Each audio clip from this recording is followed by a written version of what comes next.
Cet épisode est à voir à la suite du précédent, les deux sont indissociables.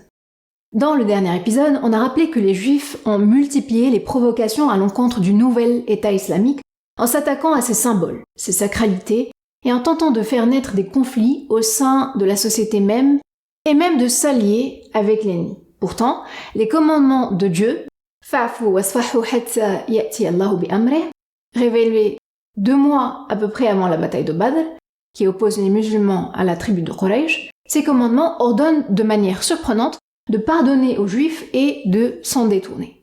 Encore plus surprenant, au même moment, un autre commandement ordonne pour la première fois de combattre. Dans ce cas, combattre Quraysh, alors même qu'il était recommandé de leur pardonner et de s'en détourner lors de la période mécoise. وَقَاتِلُوا فِي سَبِيلِ اللَّهِ الَّذِينَ يُقَاتِلُونَكُمْ وَلَا تَعْتَدُوا إِنَّ اللَّهَ لَا يُحِبُّ الْمُعْتَدِينَ. Combattez dans le sentier d'Allah ceux qui vous combattent et ne transgressez pas, certes Allah n'aime pas les transgresseurs. Et un autre verset de Surat Al-Imran qui vient à la même période dit La tublawunna fi amwalikum wa anfusikum wa la tasma'unna min alladhina utul kitaba min qablikum wa min alladhina ashraku adan kathiran wa in tasbiru wa tattaqu fa inna dhalika min azmi al-umur. Certes, vous serez éprouvés dans vos biens et vos personnes, et certes, vous entendrez de la part de ceux à qui le livre a été donné avant vous, et de la part des associateurs, beaucoup de propos désagréables. Mais si vous êtes endurant et pieux, voilà bien la meilleure résolution à prendre. Ces 3 versets ont été révélés à des périodes proches. Certains ordonnent de combattre, d'autres d'y renoncer.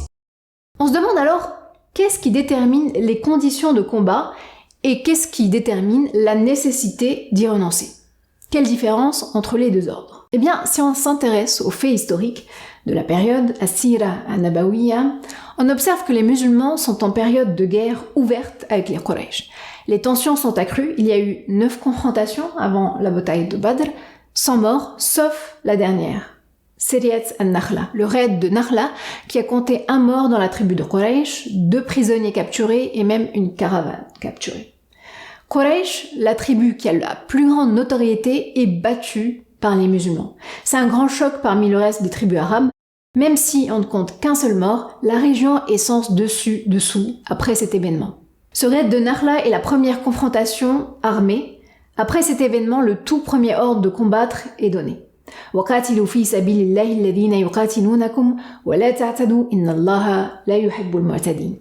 Combattez dans le sentier d'Allah ceux qui vous combattent et ne transgressez pas, certes Allah n'aime pas les transgresseurs. Avant cela, les musulmans avaient permission de se défendre pour ceux qui sont attaqués. En Surat Al-Hajj, أُذِنَ لِلَّذِينَ يُقَاتَلُونَ بِأَنَّهُمْ ظُلِمُوا وَإِنَّ اللَّهَ عَلَى نَصْرِهِمْ لَقَدِيرٌ.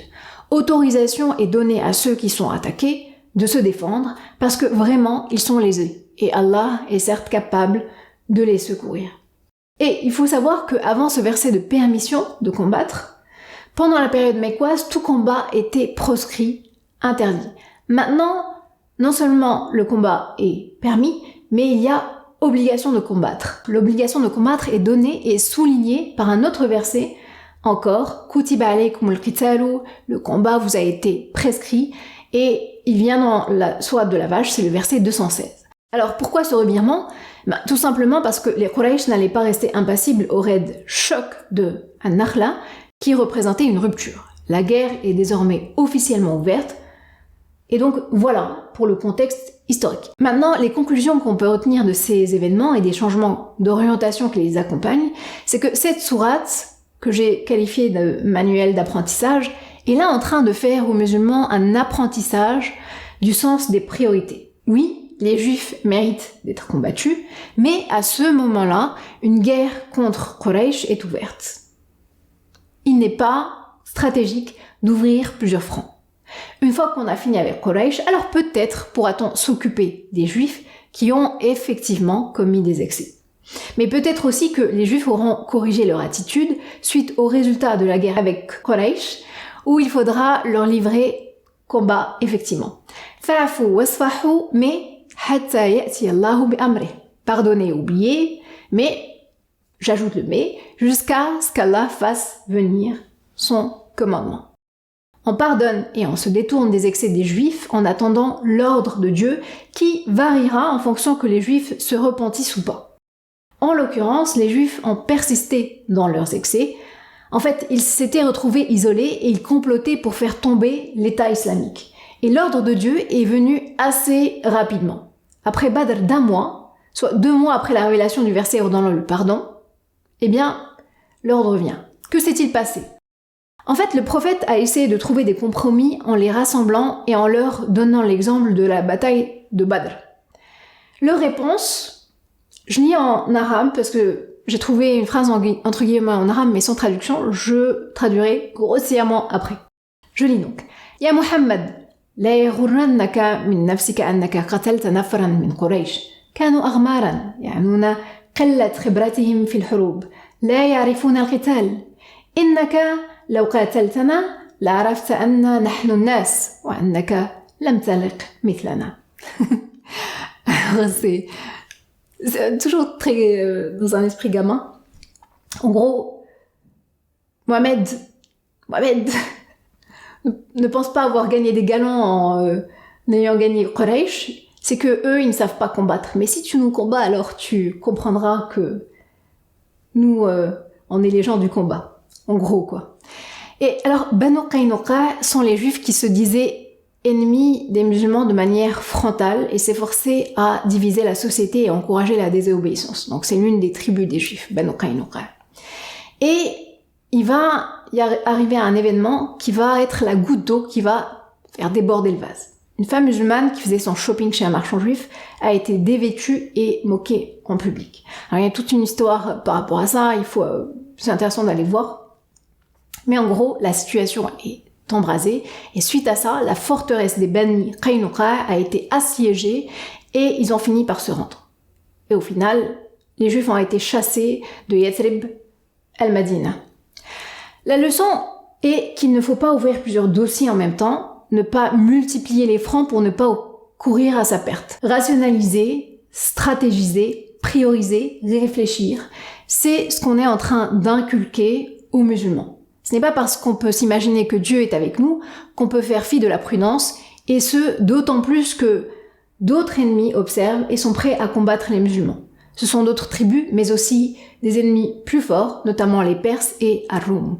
On peut établir un parallèle entre cette situation et l'état des musulmans à la Mecque. À la Mecque, l'ordre était donné de ne pas combattre.